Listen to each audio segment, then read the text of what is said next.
by Andrew Benson. Chief F1 writer. Share this with the best overtaker in the business did it again. Daniel Ricciardo is gold dust on every level, and his remarkable victory in the Chinese Grand Prix lit up what was already turning into an intoxicating Formula One season. The Red Bull driver somehow manages to be F1's clown prince and the most irresistible racer on the grid all at the same time. But then that's what his nickname, the Honey Badger, is all about. As Ricciardo puts it himself, he seems quite cute and cuddly, but he's supposed to be the most fearless animal in the animal kingdom, and he'll go after anything. It's all part of Ricciardo's colorful personality, the jokes, the lightness of being, the omnipresent neon smile, the shoeies on the podium, but in some ways it sells the Australian short. Not only is he very fast indeed, he will go for moves at the first opportunity, and he can pull them off from what seems like an impossible distance back. All of that requires opportunism and aggression. But it is balanced with an exquisite skill and feel for the car, and nearly always impeccable judgment of risk and reward, the sort of judgment his teammate Max Verstappen did not display in Shanghai on Sunday. Verstappen should have won the race. He was the leading Red Bull driver after the team had made the inspired decision to switch both cars to fresh soft tires during a mid-race safety car period. But the Dutchman let the opportunity slip. First, he tried to sit it out with Lewis Hamilton around the outside of the fast turn 7 when he was not close enough to make it work. As Hamilton said afterwards, "I didn't see him. I was just doing the corner. When I watched the replay I didn't understand why he was still there." Verstappen ran off the track, and that let Ricciardo through to continue his ultimately winning charge. Once past Hamilton, Verstappen set off after Sebastian Vettel's Ferrari and then made another error, colliding with the Ferrari in a late move into the hairpin. Verstappen is not always the first to hold up his hand to mistakes, but to his credit he did do so in China. He could hardly not. This was the third race in succession in which he has hit trouble, and he had been warned by team boss Christian Horner before the weekend that he needed a clean race. But accepting that he needs to look at how he approaches races is the first step to stopping these things happening. Verstappen is far too good not to bounce back from this, and he is likely to emerge an even better driver as a result.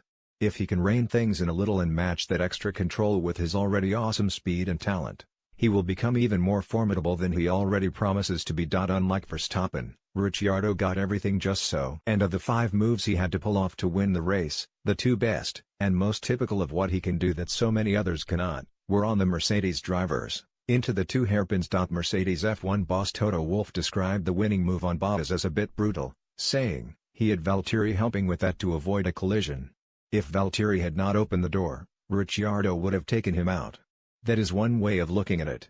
The other is that, even though Bottas jinked right to defend, he still left enough room for Ricciardo to get inside him, and the Red Bull was alongside the Mercedes before they reached the turn-in point for the corner. Bottas summed up perfectly the dilemma for any driver defending from Ricciardo in such a situation. "I was going to defend," he said.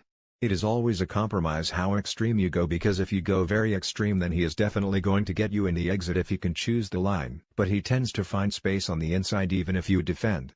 Ricciardo said, "It was close. I think it was hard but fair. I saw him defend, so I wanted to go shallower, but then he came a bit more. I thought about pulling out. No, I'm just kidding. I knew there would always be enough room and the tires had pretty good grip.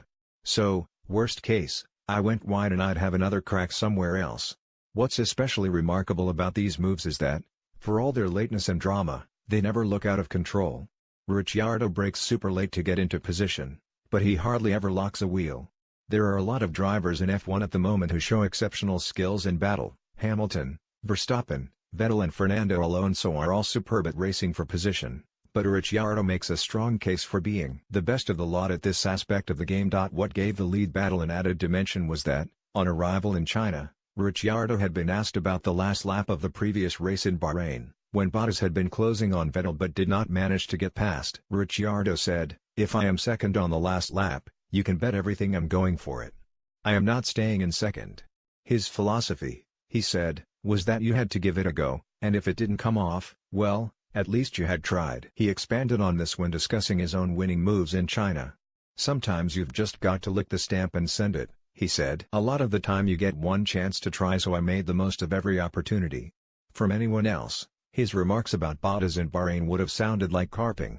But Ricciardo has a way of making his point with humor and no hint of malice. Occasionally the pressures of F1 have got to him, but only in extremis, such as when he lost victory in Monaco 2 years ago when his team did not have his tires ready at a pit stop. Generally, though, he carries his position lightly, And it is never more obvious than when he is in front of the media. He'll often grab the microphone at the start of a news conference and burst into song. He can lighten the atmosphere in a tense situation with a well-judged joke.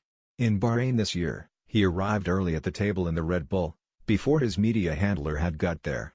"She's going to freak out," he grinned conspiratorially, "because she'll think I've started. Let's just have a general chit-chat."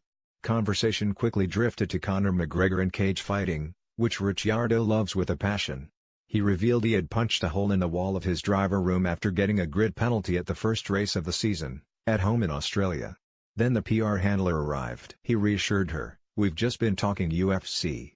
The pace of the Red Bulls in the final part of the race not only created a thrilling spectacle, it also raised an intriguing possibility for which there had previously been hints but no hard evidence. They are struggling comparatively in qualifying, where their Renault engine lacks the short-term engine boost enjoyed by Mercedes and Ferrari. But China was the first Grand Prix in which they have been able to demonstrate their race pace, and it was extremely impressive. The winning move owed a lot to the decision to switch to soft tires, a decision Wolff said after the race he felt Mercedes should have made, too. But there was no guarantee Hamilton would have been able to go as fast as the Red Bulls had he done so, and the way Verstappen and Ricciardo were able to make their ultra-soft tires hang on at a strong pace for so long in the opening stint also caught the eye of rival engineers. It indicated that they have an extremely quick race car. Tire offset notwithstanding. In Australia, Ricciardo and Verstappen spent the entire race bottled up behind slower cars.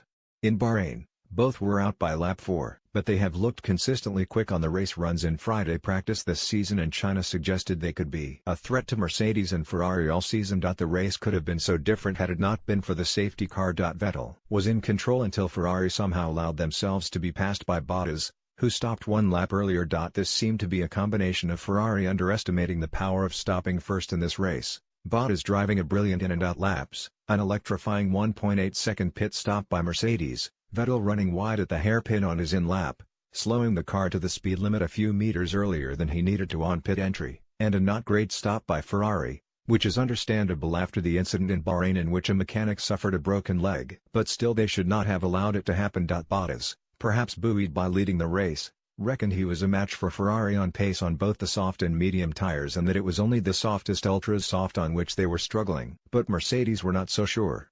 Wolff said that, after struggling to get the tires up to temperature in the chill of qualifying, they were getting too hot in the race. "So we are not in a good place," he said. "We are bouncing between freezing and overheating." He added, "There is never a quick fix, but you can see how fast the picture can change." In testing in Melbourne, people predicted we could run away with the championship because the car was so dominant, and 3 races in and we're not. This is a great group of people and we just need to get our heads down, stay calm and come up with solutions. As for Hamilton, he has been off color in the last 2 races, by his own admission. Out-qualified by Bottas in both Bahrain and China, the world champion admitted to struggling for pace in both qualifying and race. Personally, he said, he was fine, just tired and looking forward to leaving. But he said he would have to figure out why he was off the pace. Hamilton dominated in Australia until a calculation error in the pits allowed Vettel to jump him at the stops. But Mercedes have been outpaced in the last 2 races and suddenly this looks like it could be developing into the most open season for years. "It is clear from this weekend we are not the quickest," Hamilton said. "We have lost performance since Melbourne. We are the 2nd, 3rd fastest team at the moment. So we have some improving to do." Share this with